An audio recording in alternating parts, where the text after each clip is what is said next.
Hi, we are going to talk about the next 3 chapters in Wuthering Heights.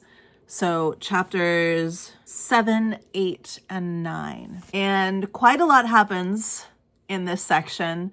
In fact, one of my absolute favorite parts, one of the most iconic lines in all of literature, and I think film as well, is said in this moment.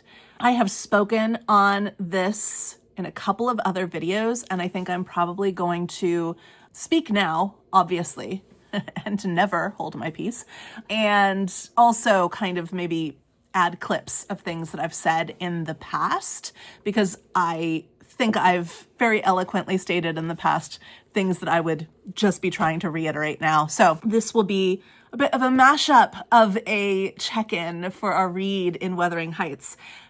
Last time my video was so long. I don't know what we're going to have. I don't know what we're going to have this time, but I'm just going to dive in. We're going to talk through what I've seen in this glorious book, which just keeps getting thicker and thicker and thicker. The more time we spend here, the more I add to my book as far as notes and stickies and bookmarks and 3x5 cards. And yeah, I'm having a good time. I don't know about you, but even if nobody watches these videos, I am having a grand old time. Let's do this. I have some, I'm going to turn this for a second. On the TV back there, I have an atmospheric video of the moors playing for ambiance. And I have a sad little dog on a chair. She's sad because I'm not paying sole and complete attention to her. She's playing Heathcliff right now. We will see Heathcliff do the exact same thing in these 3 chapters. So here we go. It's been 5 weeks. 5 weeks have passed between the end of the last chapter and the beginning of the next. And in that time, Kathy has been at the Grange. She has not been at the Heights. She has been at the Grange. From now forward, I'm going to try really hard. This is my bookmark, and I'm enjoying flapping it around. From now forward, I'm going to try really hard to just refer to our 2 main locations as the Grange and the Heights, because Thrush Cross Grange is a very difficult thing for me to say. It always comes out wrong. It comes out as Thrush Cross Grange every single time. So I'm going to call it the Grange. You know what I'm talking about. I know what I'm talking about. Let's just move forward. She's been at the Grange, and Heathcliff has been at the Heights. And Heathcliff has been working very hard. We know that Hindley put in some boundaries for him that didn't exist before, some strictures, some punishments for their behavior. At the same time, for the behavior of the children, in sneaking to the Grange and peeking through the windows, etc., getting attacked by the dog. But at the same time, there's great hope in the fact that Kathy has been at the Grange for 5 whole weeks. And when she returns, as we see in the text, which I have here on the table, as we see in the text, she's clean. That is her new claim to fame. The girl's clean. Her clothes are clean. She's clean. Her skin is light. It actually says that she takes her glove off. I don't know where it is. It's in the text somewhere, but she takes her glove off and her skin is light because she's done no work outside for 5 weeks. Our boy Heathcliff is dirty.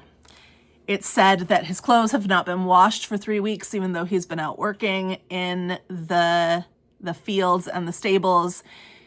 It says that he, like most children, this is Nellie Dean saying that he, like most children, is adverse to soap and water. So there's a point where upon her return, right before Christmas, they're going to have a family dinner, and she's trying to get him to come in and get cleaned up so that he can match her new vibe, because she's not going to match his. In fact, she a little bit mocks him, indicates he might smell bad, which he probably does, and that he's dirty, kind of involuntarily, just like reactionarily, looks down at her dress after she greets him because she's afraid that he might have gotten her new clean dress dirty.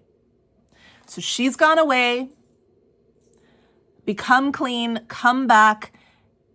Interactions with him will sully her, both symbolically and literally, physically. She doesn't want to lose him, but she doesn't want to be sullied either. She wants him to rise to meet her. But he's not in an environment or a circumstance in which that is possible or appropriate. And the only reason that they've had the close connection that they've had is because she was in the same energy as him this whole time. And now she's stepped into a different environment, a different energy. She is no longer in the same atmosphere as Heathcliff, but she is just the same person. She just has a different target.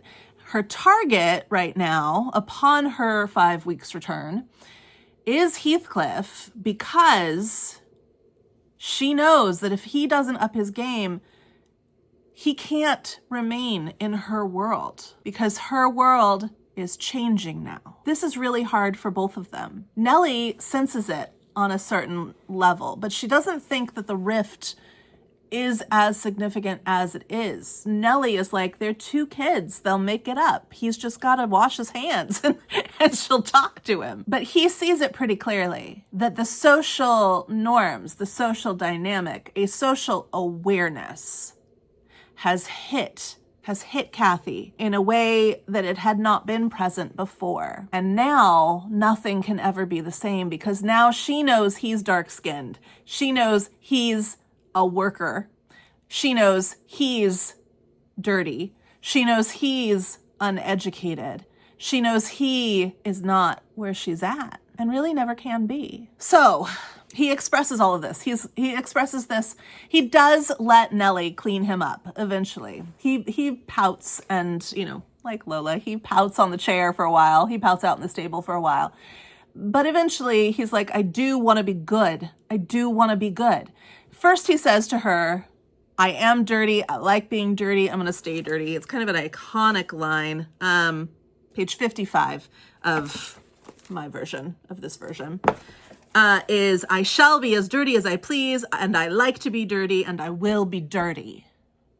And this is more about saying, you can take out the word dirty and you can insert like a phrase like, I am who I am, I like who I am, and I'm going to stay who I am. I am where I am, I like where I am, I'm going to stay where I am. You used to be here too.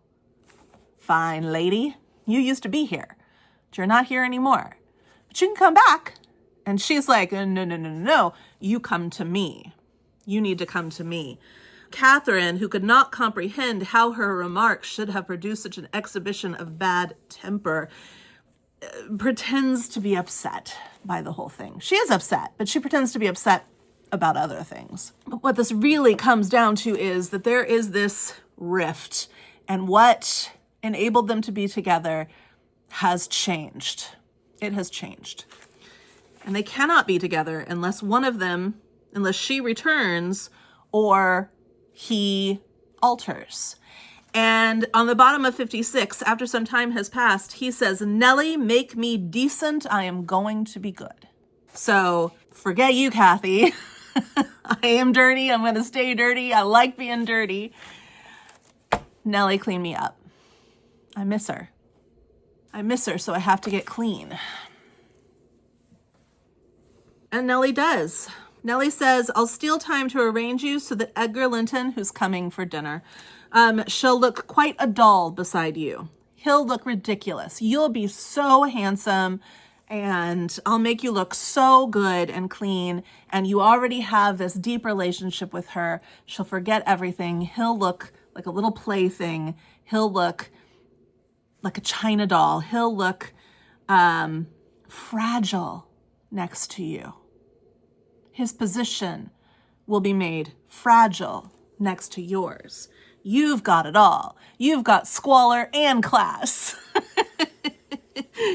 And she says, you are younger, and yet all bound you are taller and twice as broad across the shoulders. You could knock him down in a twinkling. Don't you feel that you could? So the whole reason when he comes back, Nellie is anti-Heathcliff. She is anti-Heathcliff. But on Christmas Eve, she is looking at all of her hard work, her sparkling clean kitchen, and she remembers Mr. Earnshaw, Papa Earnshaw, who is dead at this point, right? He died a while back. Papa Earnshaw coming into the kitchen of a Christmas Eve, looking at the clean floor and saying, wow, Nellie, you've done such an amazing job on this floor. Here's a coin. By way of what's called in the book a Christmas box, but like a Christmas bonus or a gift, right? And so she's remembering that fondly, and that leads her to thinking, oh, Mr. Earnshaw really valued Heathcliff and held him in very high regard and felt very fond about him. And so as a honoring of her respect for and love of Mr. Earnshaw, who is past, but who made her life better, she thinks, oh, I should pass on that love he gave to me to the one he loved, Heathcliff. And so she is helping Heathcliff out of her devotion to Mr. Earnshaw. So she says, you know, you're bigger and stronger and you could beat him up, right? She's building him up. He has been brought very low. Heathcliff is always getting brought very low, but he's been emotionally distressed, right? He doesn't see an actual way for this to work anymore, but it's all that's ever kept him going is this relationship with Catherine. And what it was, they never labeled it. What are they? Brother and sister, stepbrother and stepsister, friends, romantic partners. They're young and they're wholly devoted to each other. They've not called it love. They've not called it romance. They know it's not brother, sister, because they don't feel about each other the way they feel about Hindley, right? But they also know that they can't say what it is. It just is. It just exists. It's their foundation.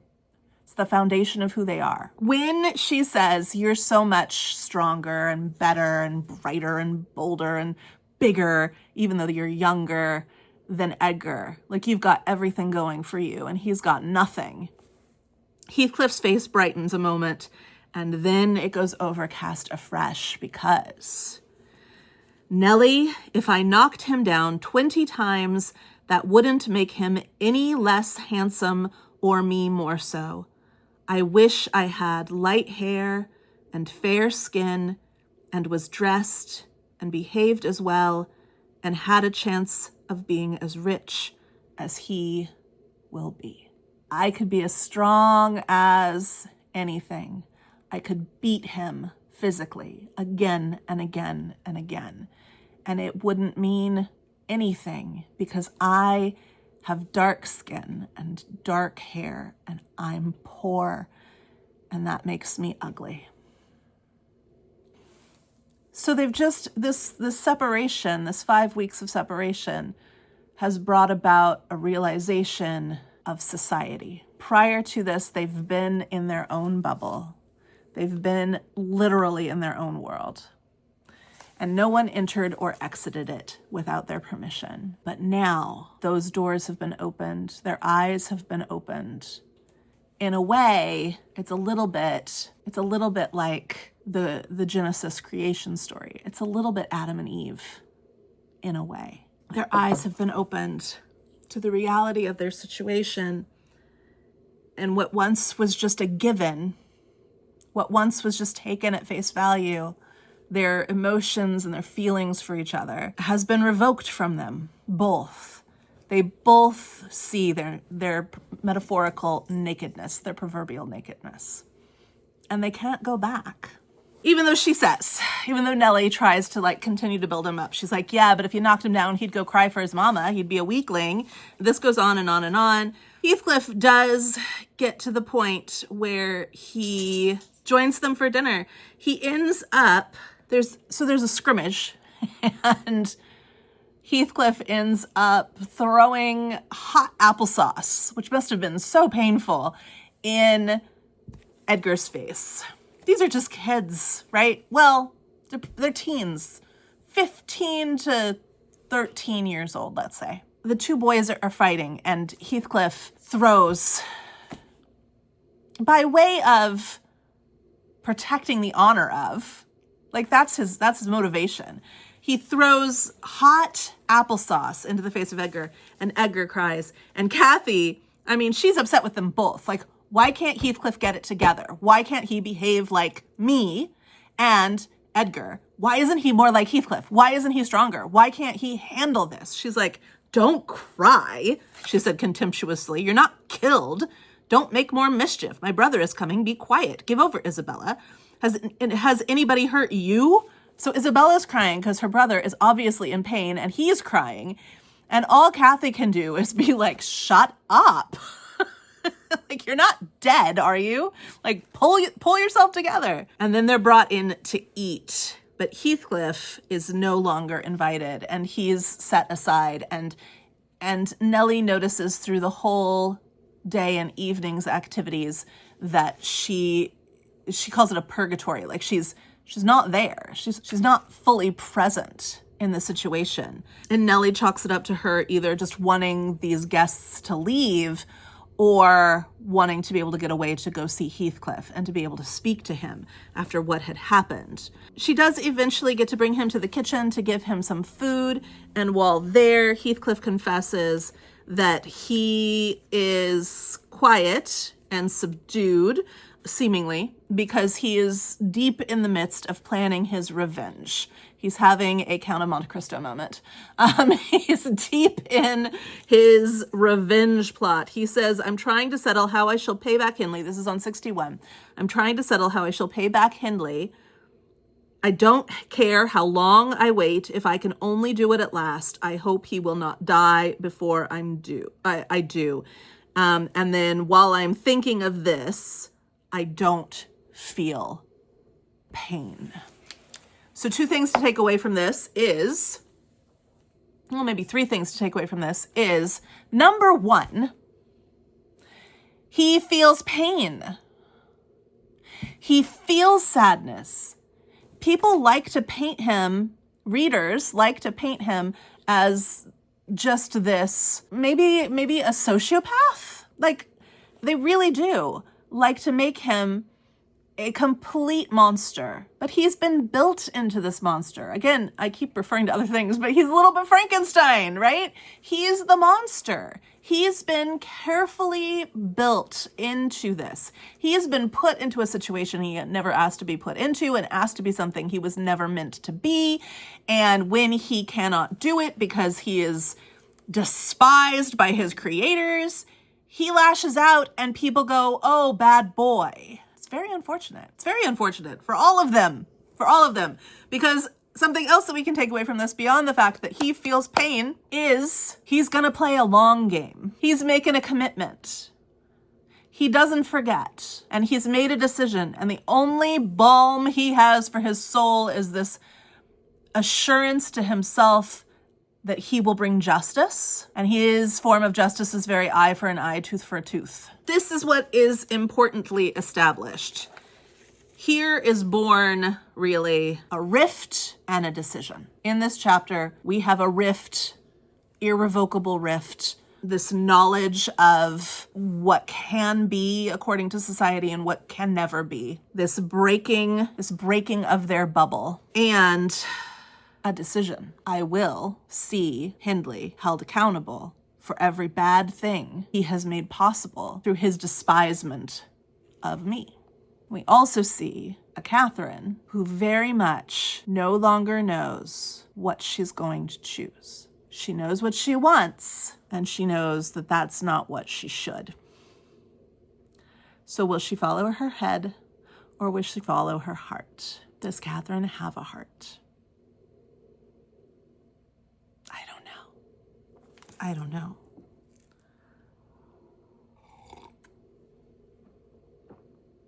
From there, remember, it's been Christmas time. Our next chapter, so Nellie actually says, if I'm going to be a true gossip, then I better go on and not jump ahead in my story. I should take us just into the next summer, the summer of 1778, nearly 23 years ago. Chapter 8. Hindley has had his first and only child. Hindley and his wife have had their first child. And it's a well child, a bonny child, a grand bairn. And this is Hareton. Hareton is the guy with his name above the door, Earnshaw of Wuthering Heights, in the present, the 1800s, who was working for Heathcliff. But by rights, all should be his. So this baby born in chapter 8 is the surly, quiet dude from chapter 1 and 2 and 3. Same dude, okay? So Hareton is the bonny bairn, but the mother dies. Hareton's mother, Hindley's wife, the grand surprise he brought back from college, dies. There are no mothers in this book. Not really. There are no mothers at the Heights. No Heights mother gets to be present in her child's life. There's brief mention of Cathy and Hindley's mom. And even though she's alive when Heathcliff is brought back, we really don't hear from her at all. And then she's just not part of the story. She dies, she's gone, we don't even know about it. We don't mourn, right? She's barely a blip. She has no impact or influence on Cathy or Hindley's life. Hindley's wife dies, leaving behind a baby. Remember these things. Heathcliff has no parentage that we know of, no mother. We're going to keep tracking the loss of mothers. There is maybe more Frankenstein in this than you think.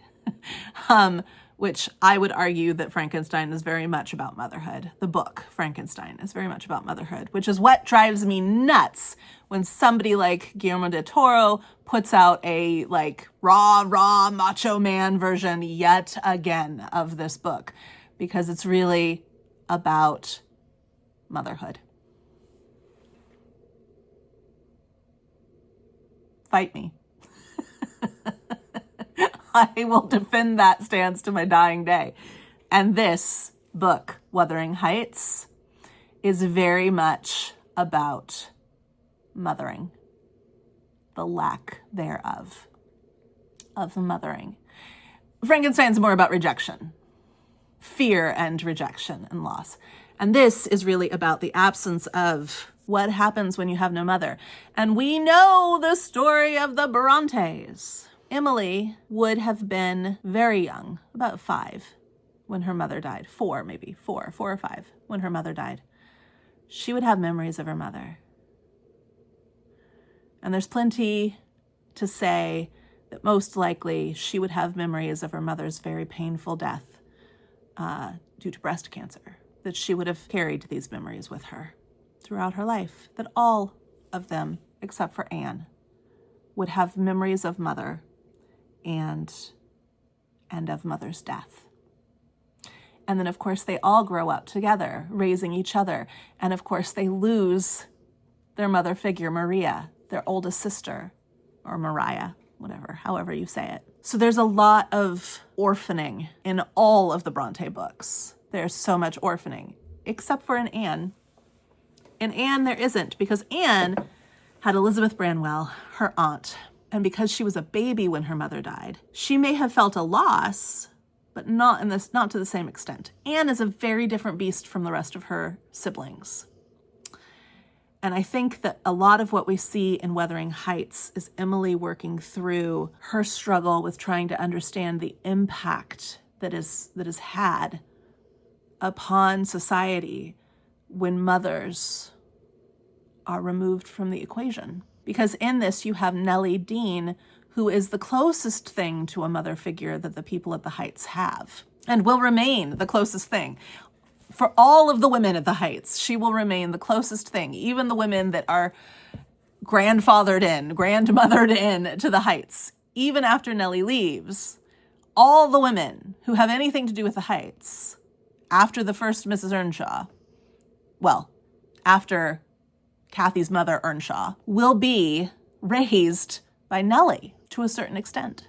But male or female, all of them will be orphaned of a mother, all of them. And we have this Nellie Dean figure who's like a stand-in mother, but is very inadequate as a stand-in mother because she's a child herself. And the Bronte children were raised by their Aunt Branwell, sure, but she mostly focused on Anne, and a series of long-standing women who become like family members, of course, but women who were there to cook and clean. Village women, Yorkshire women, young women, very young women sometimes. And I really can't divorce Emily's reality from Emily's fiction to the extent that I can say she doesn't mean to write about the loss of motherhood when that's probably one of the main things she's going through, especially at the time when they're writing these books, right? Because they're writing these books because they have to figure out a way to support themselves, because the men in their lives who they are relying on to do so, one is derelict, Brother Branwell, and one is aging, Papa Branwell. Papa Bronte. Brother Branwell, Papa Bronte. And so they are probably more than they have in a while, these girls come together to save themselves, thinking about their mother and what a difference it would have made in their lives if they had been raised to be young women who could become mothers. But instead they were raised on the moors by substitute stand-ins and inadequate men, inadequate to that task.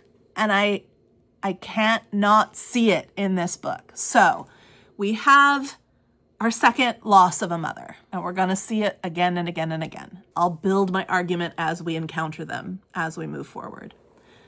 But here we have a missing mama, and things get bad. They've been bad, but they get really bad. On 66, Nellie says, I could not half tell what an infernal house we had. Because Henley loses his mind and he goes deep into drunkenness. And he's not taking care of anything. And there's this little baby that needs to be raised. And Nellie is trying to do it. And Catherine is in this terrible place. She's in this terrible infernal house, which is physically infernal. Her brother is making it hell. She doesn't know what she's going to do. She knows what she wants to do, be with Heathcliff.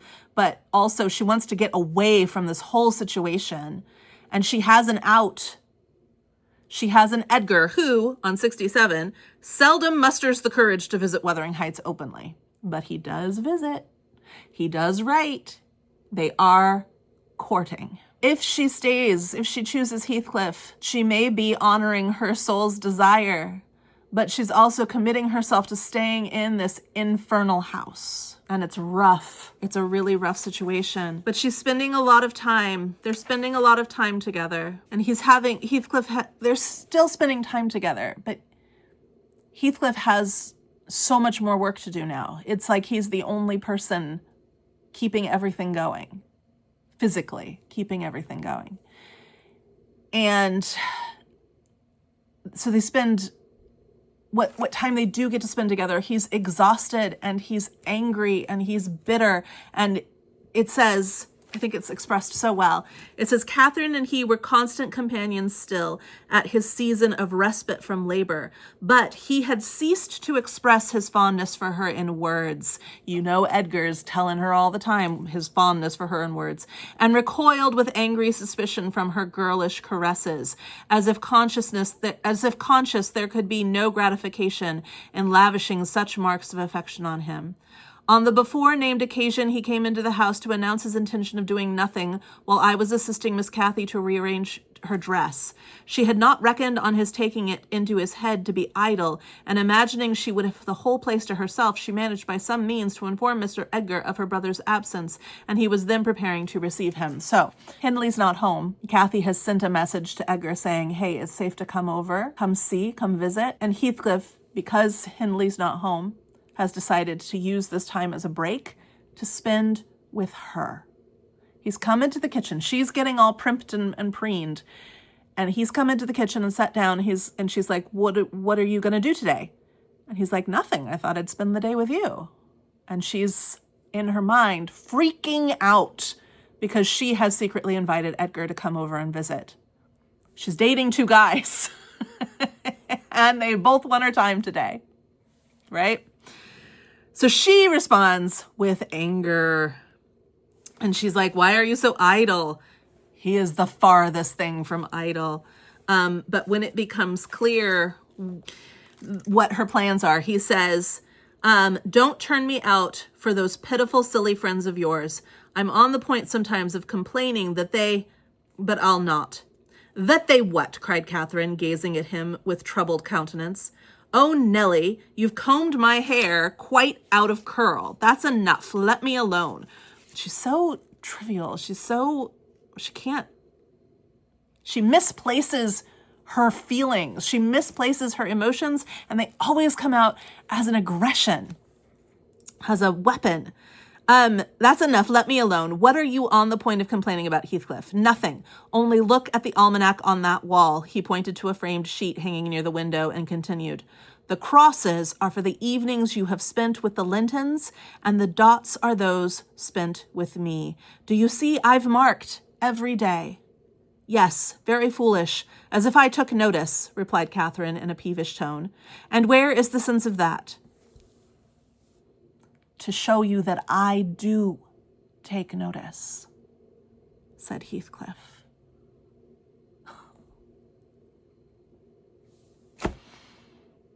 I know when I'm not with you. You don't know when you're not with me? I know when I'm not with you. And should I always be sitting with you? She demanded, growing more irritated. What good do I get? What do you talk about? You might be dumb or a baby for anything you say to amuse me, or for anything you do either. Excuse me? We are together, and my job is supposed to be to amuse you? Excuse me? Catherine? Kathy? The man has worked all day, all freaking day, physically worked under horrifying conditions for something that is not even his, that he has no guarantee of getting any kind of reward for or payment for or justice for. He's got a vengeance plan, sure, but he's supposed to entertain you. Kathy. He responds, you never told me before that I talk too little. You're not communicating with me. You're not telling me what you want, what you expect. He's very, very even as she explodes in emotion. The Lintons entered. Doubtless Catherine marked the difference between her friends as one came in and the other went out. So Heathcliff leaves.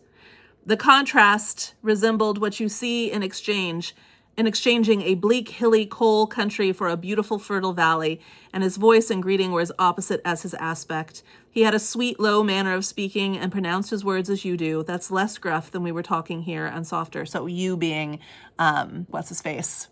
Our narrator, Lockwood. I'm not come too soon, am I? He cried, casting a look at me. No! What are you doing here, Nellie? She sends them out. But Hindley has instructed her to stay put, to be like the chaperone. And so she's trying to stay, but out. And while she's alone with him, something is going to happen.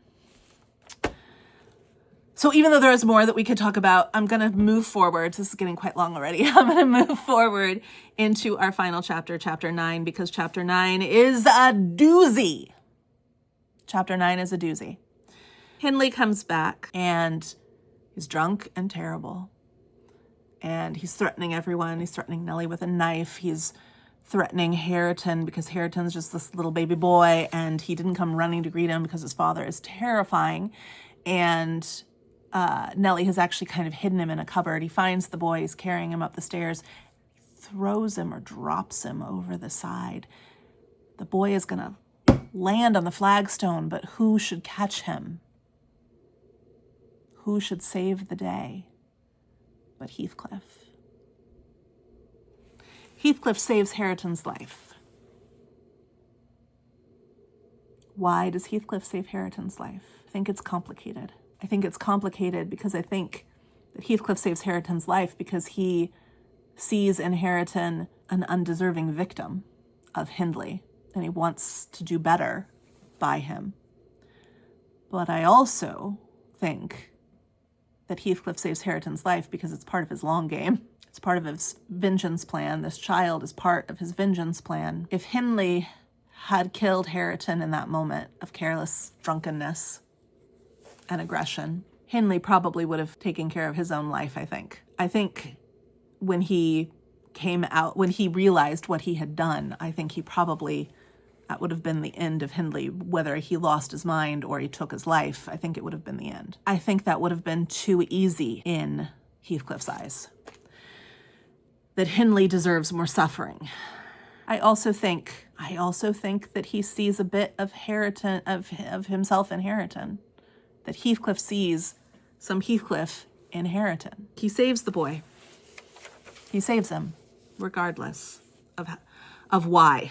And after all of this commotion in the house, Kathy, who's been listening, comes into the kitchen where Nellie is trying to comfort the baby by the fire, to put him to sleep, to make him feel safe and secure. Heathcliff's left. There's been a verbal go. There's been a go.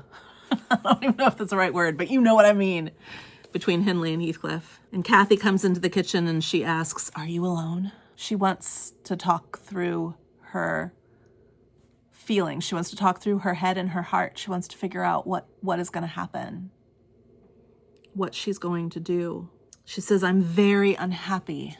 On page 77, she says, "I'm very unhappy." And she asks Nellie to keep a secret for her. And here I think I'm going to include, or I'm going to implant a couple of clips from some different videos that I've already done to cover this portion, because I've already talked this through quite a bit.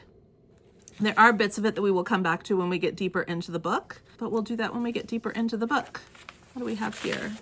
And we get to the point where Kathy does it again. She's trying to figure out, she's trying to make sense of the desire, to go back to that Snow Patrol song. She's trying to make sense of the desire that she feels for Heathcliff, who she logically knows she should not want. But it's all that she wants. And so she's at war within herself constantly, trying to choose the sensible choice, the rich choice, the clean choice, the white choice, the socially acceptable choice, not the choice she wants. Not the one who shares a soul with her.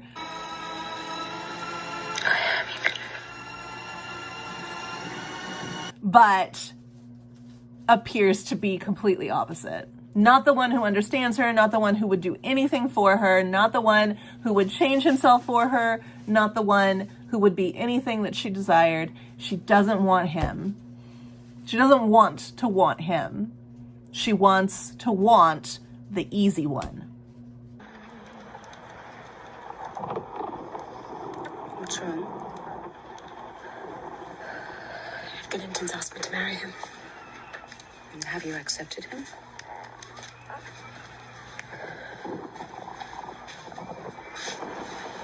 Yes. Was that right, Nellie? Perfectly. If he loves you and you love him, where's the obstacle? Here. In my heart and my soul, I'm convinced I'm wrong. Why?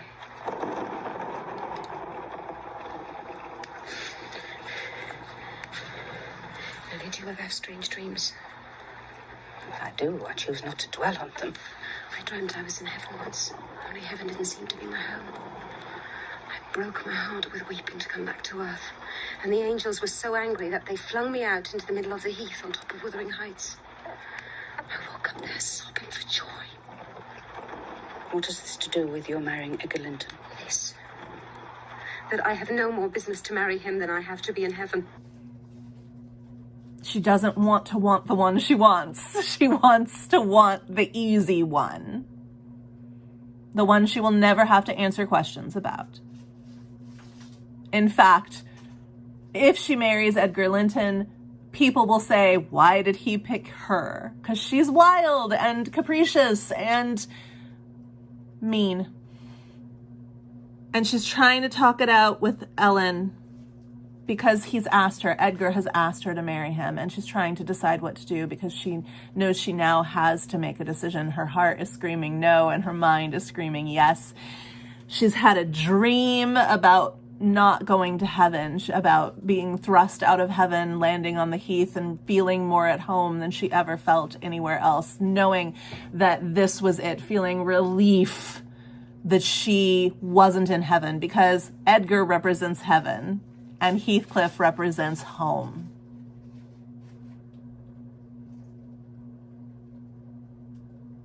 Her subconscious tells her to pick Heathcliff. Her heart tells her to pick Heathcliff. Even Ellen says, don't marry Edgar for the reasons you're giving to marry him. And she is trying to justify it for herself. Kathy tries to justify it by saying, if I marry Edgar Linton, then I can elevate Heathcliff. But Heathcliff doesn't want to be elevated. He doesn't want to be elevated in that way. And he definitely doesn't want to be elevated by the money of the man that the woman that he loves marries instead of him. Oh, what a mess. What a mess. Oh, how I love him. I love him not just because he's handsome, but because he's more myself than I am. Whatever our souls are made of, his and mine are the same. Linton's is as different as a moonbeam from lightning or frost from fire. I have no more business marrying Edgar Linton than I do to be in heaven. And if Hindley hadn't bought Heathcliff so low, I never should have thought of it. Heathcliff? It would degrade me to marry Heathcliff now.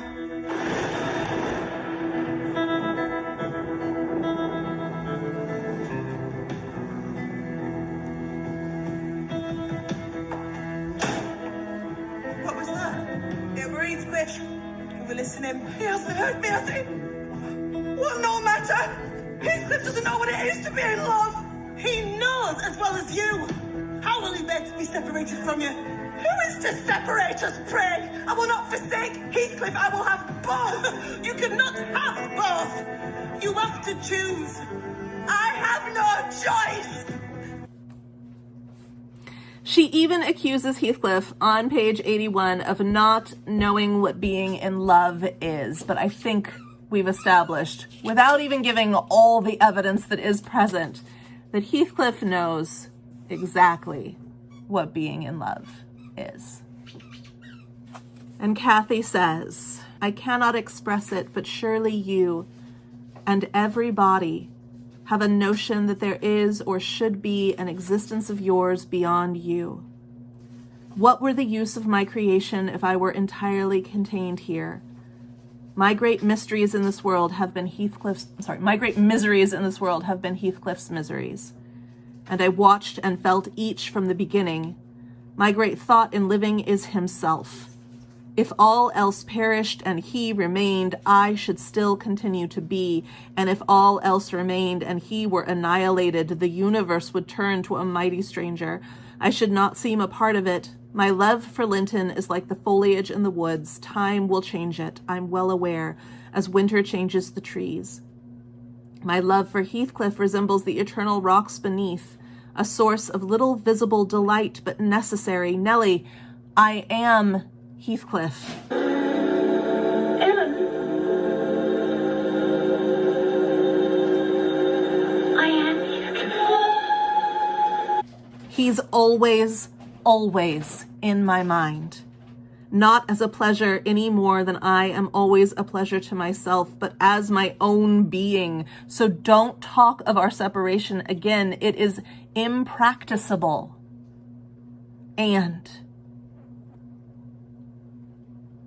she paused and hid her face in the folds of her gown, but I jerked it forcibly away. I was out of patience with her folly. But Heathcliff didn't hear any of that. Heathcliff heard her earlier say that it would degrade her to marry him. That Cathy speech is also reminiscent of a poem that so many people attribute to talking about God. And it can be read that way. And I do think that probably Emily Bronte was like, ain't this clever? But it's her most famous poem. Lots of people know parts of this poem, if not all of this poem, and that is "No Coward Soul Is Mine." So Cathy's speech, she says, if all else perished and he remained, I should still continue to be. And if all else remained and he were annihilated, the universe would turn to a mighty stranger. I should not seem a part of it. And then go to her second to last poem that she ever wrote, which is "No Coward Soul Is Mine." She wrote this in 1846. So, no coward soul is mine, no trembler in the world's storm-troubled sphere. I see heaven's glory shine, and faith shines equal, arming me from fear. O God, within my breast, almighty, ever-present deity, life that in me hast rest, and I, undying life of power than in thee. Vain are the thousand creeds that move men's hearts, unutterably vain, worthless as withered weeds or idlest froth amid the boundless main. To waken doubt in one, holding so fast by thy infinity, so surely anchored on the steadfast rock of immortality. With wide embracing love, thy spirit animates eternal years, pervades and broods above, changes, sustains, dissolves, creates, and rears. Though earth and moon are gone, and suns and universes cease to be, and thou wert left alone, every existence would exist in thee. There is no room for death, nor atom that his might could render void, since thou art being and breath, and what thou art may never be destroyed. He's the rock upon which everything is built. Even though that's not as aesthetically pleasing as the lichen, he's the rock, he's the universe, and even if the universe were annihilated, everything would still exist in him. Everything. The speech is the crux of the entire book. The speech is the crux of the entire book. It's also, I believe, the crux of Emily Bronte's entire worldview. Okay, and before we go, we'll just go with Nellie from Wuthering Heights to the Grange, because Cathy does get married. She marries Edgar, and Nellie goes with her to the Grange. And on page 89, Nellie says, I kissed Hareton goodbye, and since then he has been a stranger, and it's very queer to think it, but I've no doubt he has completely forgotten all about Ellen Dean, and that he was ever more than all the world to her, and she to him. It's that lost mothering, that lost motherness. They were all the world to each other, and now they're nothing. And it's a little bit of a mirror of Heathcliff and Cathy, at least of what should happen, that now they are apart, and I'm sure they've forgotten each other. At least they should have, if that were the normal round of things, but they've not forgotten. We know that. We know they've not forgotten, otherwise there wouldn't be a book. But the story is that they get separated. He goes off. No one knows where he goes. She remarries. She marries someone else to get out of this infernal home. She marries someone else. And by all rights, they should completely forget each other. That they were once all the world. And that simply does not happen. Things are about to get real dark. I'll see you next month. Until then, let's go read.